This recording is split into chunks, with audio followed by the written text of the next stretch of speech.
Ladies and gentlemen, a new snapshot for Minecraft Java Edition 1.14 The Village and Pillage update has been released.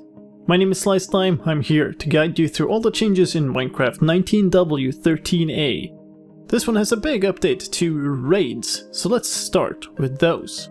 The trigger for raids Bad Omen has been changed. You can now stack Bad Omen level up to 5, and you only get one Bad Omen at a time from killing a captain. And every person that brings a Bad Omen into a village will increase the Bad Omen level of the raid that begins on that village up to Bad Omen level 5. Having a higher level raid now means that there is a higher chance that the enemies that you will face will have enchanted weapons. The number of waves that you get in a raid is now determined by the difficulty level. Having easy difficulty will give you 3 waves, normal difficulty 5 waves, and a hard or hardcore level 7 waves. If any player adds in a level of Bad Omen into the village during the raid, then there will be one additional raid wave, and that wave will have the equivalent of the final base wave that you would normally see for that difficulty. So for instance, if you had Bad Omen level 2 to 5, then you would experience 4 waves on easy instead of 3, and the 4th wave would be the same as the 3rd. All the waves have been rebalanced as well, with certain waves featuring certain mobs more heavily, and the later waves being significantly harder than the first ones. For instance, Evokers will now spawn in waves 5 to 7, where previously they would just spawn in the final wave. And the final bug fix to Bad Omen is that Bad Omen was removed when entering a village, even if you were in spectator mode. The raiders also have changed behavior. They will now more efficiently move door to door and try to find the villagers. And all Illager types can now open doors as well, making this much more difficult. Note that villagers can still chop down doors as well if they feel like it. On the defensive side of this, there are changes as well. If the bell is rung, then all the villagers will randomly run into a nearby home and hide there for a little while. While the raid is going on, you can now trade with villagers again, and the villagers will now sweat all the time during raids, not just when you're trying to trade with them. Once the raid ends, you will now end it with a victory or a defeat. And if you are victorious, you will get a new effect. That effect is called the Hero of the Village. That will last you for about 2 in-game days, and it lowers the cost of trades as well as making the villagers give you gift. Those gifts are the villagers throwing out items to you, and what gifts you get depend on the profession of the villager.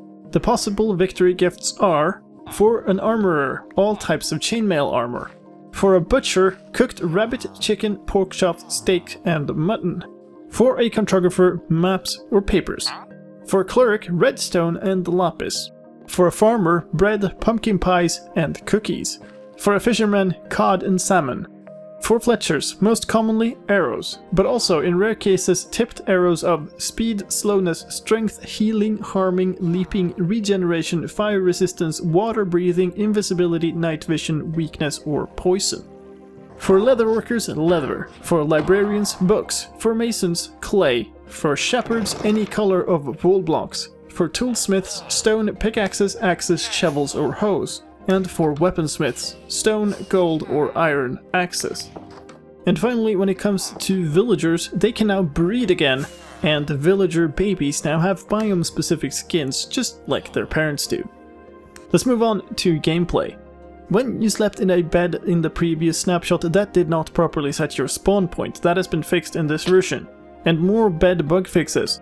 When leaving a bed, you would sometimes end up inside of a block, and when waking up from sleeping in a bed, you would always spawn directly on top of it unless there were blocks directly next to it. That has been fixed in this version. Splash water bottles can now put up fires again, and buttons and levers could be placed on the bottom side of hoppers. That is fixed in the snapshot.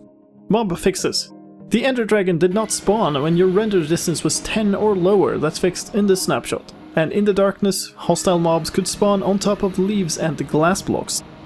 Let's talk a little bit about sounds. The raiders in a raid, that is, ravagers, witches, evokers, vindicators, or pillagers, now have a celebratory sound when they defeat you in a raid. The subtitles for these are the mob name, cheers.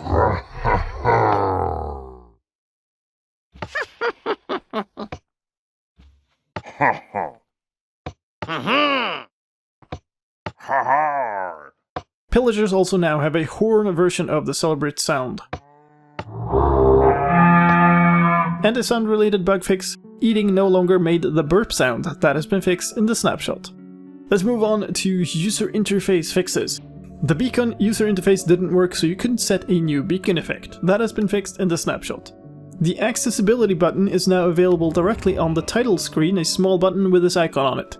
Together with this, more accessibility and narration improvements are in this version, including the narrator reading some buttons that don't have text on them. That includes this new accessibility button, languages, language button, and the difficulty lock button inside of settings. Locking and unlocking the difficulty also now gets narrated, as do language names on the language select screen. Selected, Shakespearean English, Kingdom of England. Selections on the multiplayer menu. Play multiplayer. Selected, slicedlime server. And loading a world as well as joining a server. Loading. Loading. On the main menu, a bug has been fixed that made the splash text change every time you resized the Minecraft window. And a whole bunch of new splash text have been added.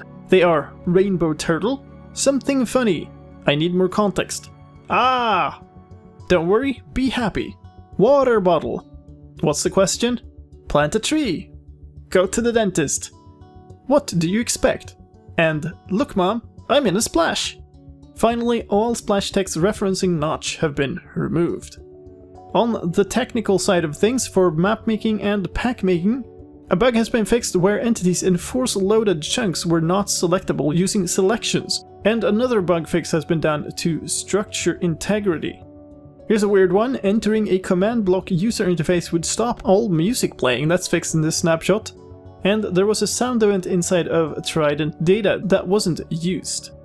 And finally, the Hero of the Village effect and the gifts that you get from villagers are now driven by loot tables. There's a new folder under loot tables and the gameplay called Hero of the Village with underscores between the words, containing a loot table file for each villager profession, followed by underscore gift. So for instance, armorer underscore gift.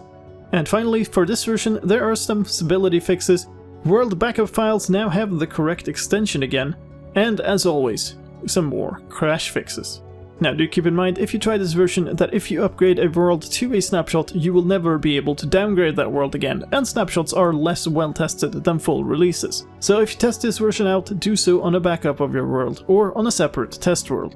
If you want to try it but you don't know how, then click on the link on the video right now. That will take you to a tutorial on how to get and play a Minecraft snapshot. That is all from me for this time. I hope you found this video useful, and if you did, please help me out in return, leave a like and share this video to your friends. If you want to stay up to date with all the latest Minecraft news, then please subscribe to my channel where I do update videos for all new Minecraft versions or snapshots. And don't forget to hit the bell icon to get notified when videos are done. My name is slicedlime, thank you for watching, and I'll see you next time.